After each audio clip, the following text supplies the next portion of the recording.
ایک دن ابو بکر صدیق کی گھر والی نے میٹھا ہریرا میٹھا حلوہ بنا کر کے کھانے میں دے دیا تو فوراً طلب کیا گھر والی کو، یہ چربی کہاں سے آئی، یہ گھی کہاں سے آیا، یہ میٹھا کہاں سے آیا؟ مطلب یہ کہ باوجود 22 لاکھ مربع میل کا حکمراں ہوتے ہوئے میرے گھر میں اتنی طاقت کہاں سے آئی کہ میٹھا پک جائے؟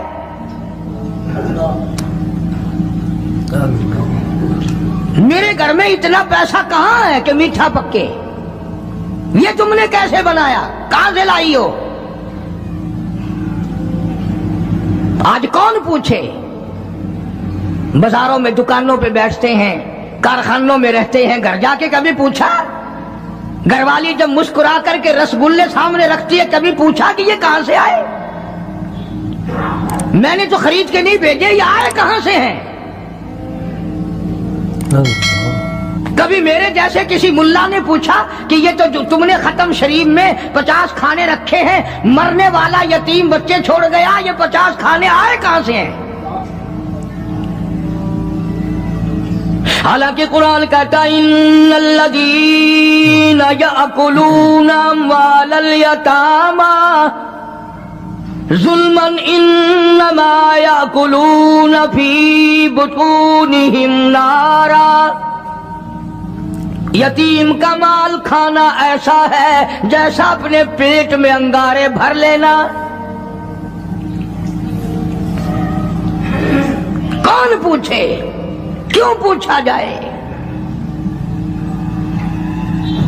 جناب ابو بکر صدیق رضی اللہ تعالیٰ عنہ نے فوراً گھر والی سے پوچھا، میں بادشاہ ٹھیک ہوں، امیر المؤمنین بھی ہوں، خلیفۃ المسلمین بھی ہوں، نبی کے مصلی پہ کھڑا ہو کر نماز پڑھاتا ہوں، مسلمانوں کا بادشاہ ہوں، پر میرے گھر میں میٹھا کھانا پکنے کی طاقت نہیں، کہاں سے آ گیا یہ؟ آج کل تو مزدور جہاں کام کرتا ہے 10 روپے کا کام کرتا ہے تو 20 روپے کا نقصان کر کے آتا ہے جان بوجھ کر۔ یہ حرام خوری نہیں؟ وہیں سے بچے پالنا، وہیں سے اپنا پیٹ پالنا اور وہیں مالک کا نقصان کرنا۔ پھر ساری دنیا کو شکایت ہے جی برکت نہیں رہی، رحمت نہیں رہی، سکون نہیں رہا، نئی نئی بیماریاں آ گئی۔ ارے جب پیٹ میں ہر وقت سور جائے گا تو حرام کے بیماریاں کیسے نہیں پیدا ہوں گی؟ کبھی اس کا حق پیٹ میں جا رہا ہے، کبھی اس کا حق گیا، کبھی اس کا مال گیا، کبھی یہ ہوا، سکون کیسے آئے گا؟ یہ نبی کا سسر صدیق اکبر، نبی کا پہلا خلیفہ، نبی کا جانشین، مسجد نبوی کا امام، گھر والی سے بادشاہ ہوتے ہوئے پوچھتا ہے میرے گھر میں میٹھا کھانا پکنے کے پیسے نہیں، طاقت نہیں، تو کہاں سے لائی؟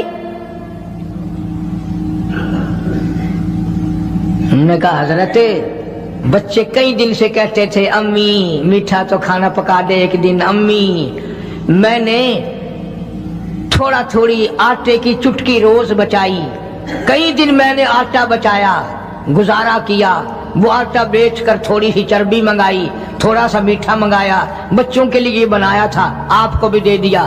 فرمایا کاغذ لاؤ، اسی وقت بیت المال کو لکھ بھیجا ابو بکر کے یہاں اس سے کم آٹے میں گزارا ہو سکتا ہے، اتنا آٹا کم کر دیا جائے۔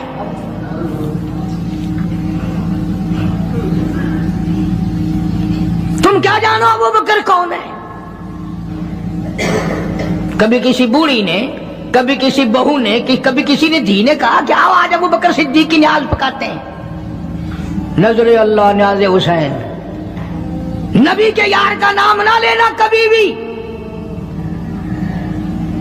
امام الانبیاء محبوب کبریا حضرت محمد مصطفیٰ صلی اللہ تعالی علیہ وسلم نے فرما دیا، او لوگوں، امت کے تمام لوگوں کا میں نے احسانات کا بدلہ چکا دیا، سب کے قرضے چکا دیے، سب کے لینے دینے میں نے برابر کر دیے، پر او میرے اللہ ابو بکر کے احسانات کا بدلہ تو دے سکتا ہے، میں نہیں دے سکتا۔